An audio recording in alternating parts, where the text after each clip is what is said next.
Welcome to a new type of conversation. With each episode, we'll meet with inspiring people sharing best practices at the forefront of creating change for our young people. We'll talk motivations that make a difference and how their lived experience can help empower us to take action and make a difference in the lives of young people where we live. My name is CJ Sturmer, and this is the Champions for Youth podcast.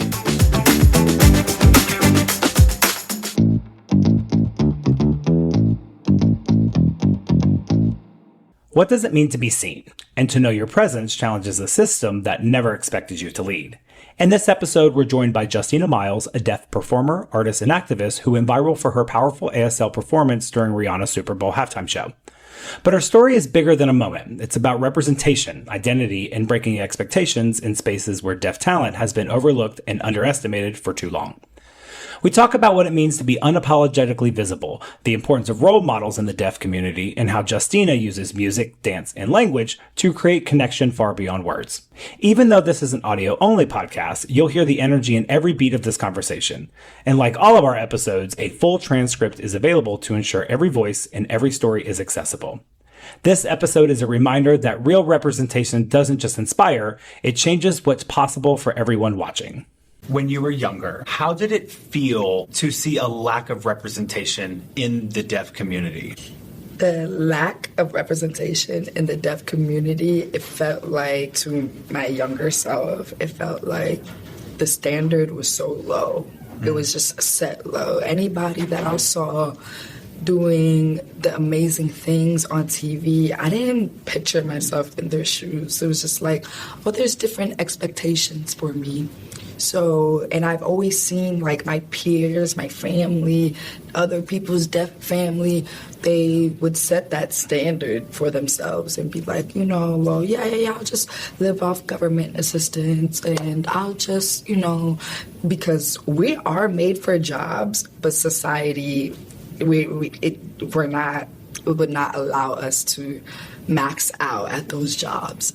So to see the lack of representation, it's like, oh, okay, we're here. I see that we're here, and I didn't like that feeling. You found one of the coolest ways, I think, to show up for the community and to represent your passion for art and music and dance. When you showed up, and I'm going to call it performed, for the Super Bowl halftime show, when you had the opportunity to sign for Rihanna's performance. What did that feel like? Honestly, it felt indescribable because it was just so much bigger than me, and I know he was bigger than the Super Bowl. It was just like, this is going to impact so many lives all over the globe, because not just, in America, we are spreading our deaf awareness, yes, but other countries needed to see that too. So that global impact has changed families in other countries to sign in their languages. That was just like, wow. So at the Super Bowl, it was just like, I was just like serious because I was like on a job. I was on a mission. I'm like, but if it really inside, it felt good. And it felt like I was at home, even though my stage was small. It felt like I was at home. I love to perform. When you see other people performing and showing up in that extra way for the deaf community, what does that feel like to you? Going beyond just interpretation.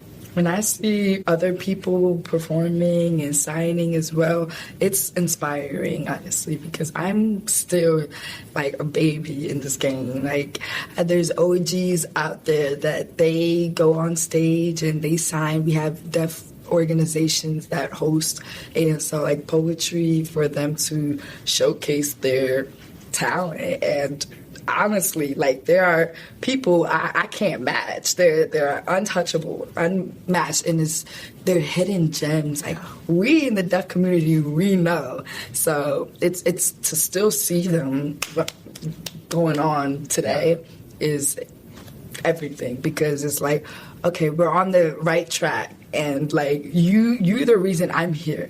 So I hope somebody looks at us as like, okay, we're the reason you're here. Let's go. We just get on this higher path.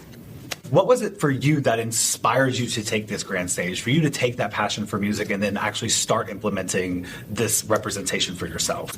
What really kickstarted this whole thing for me was really the CEO of Definitely Dope, Matt Maxey.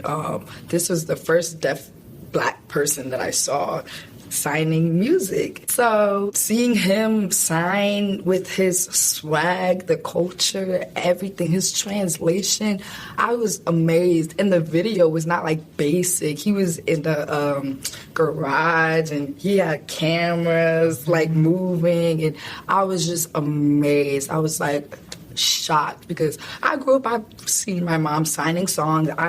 Myself at 8 years old, I signed songs, but to see it like that posted for everyone, it changed the game for me. I was 8, so that's when I was like, oh, that's cool. Like, I want to be that. Yeah. At 8?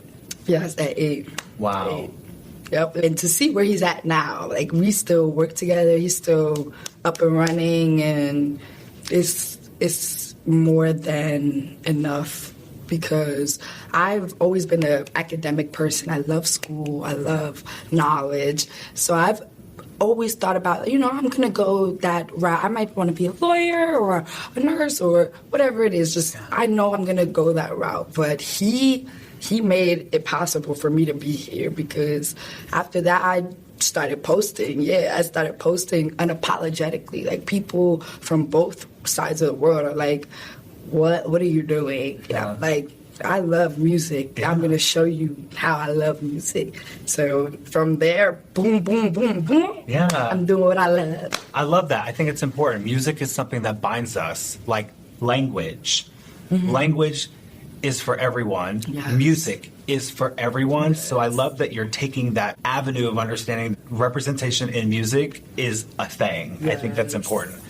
And kind of to that point, and when we think about representation in music, in art, and the different ways that you've been able to show that, when you provide that representation, what is some of the feedback? Like, how does that make people feel? What have you heard and seen from your community? Yes, when society allows for this representation to happen, I know that it's impacting more than just the deaf people. The deaf people feel inspired. Yes, they feel like, oh, yes, I can do whatever. That's true. But also for the hearing people to understand, oh, if they have a deaf child or a friend or a sibling or whatever it is, to understand, oh, like this, I see them now. I really do see them, through hopefully whatever I'm doing at the time. They see their potential, they see their everything that makes them them, because deafness can be very overlooked.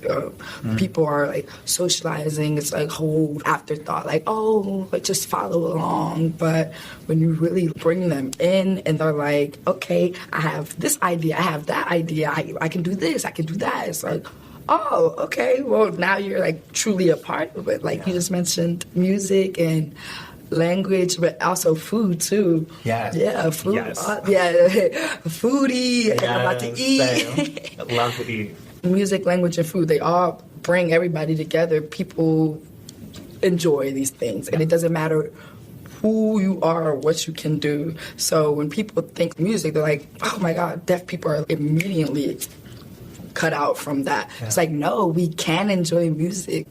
That's so beautiful.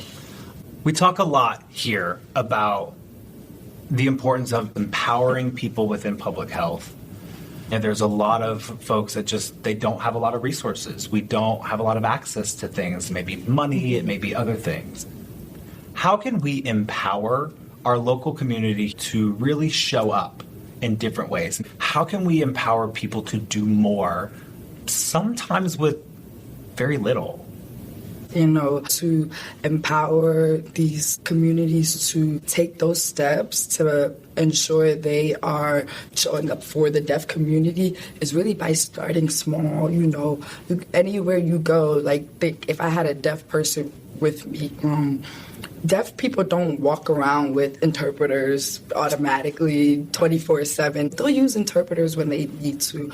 So it doesn't mean that they can't function in this society. They can't communicate. No, they can.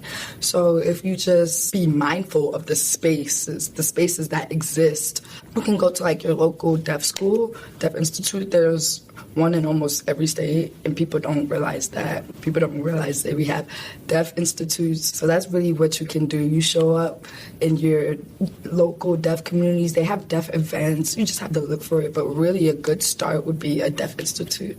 And you can see and meet people and socialize with them and really understand their story and where they are. Because they're all around us. Right. But there are specific spaces that we're really comfortable in. If we change just one person, how they move in this world, how they think about deaf people, how they include them in their mind, it changes everything. It really does.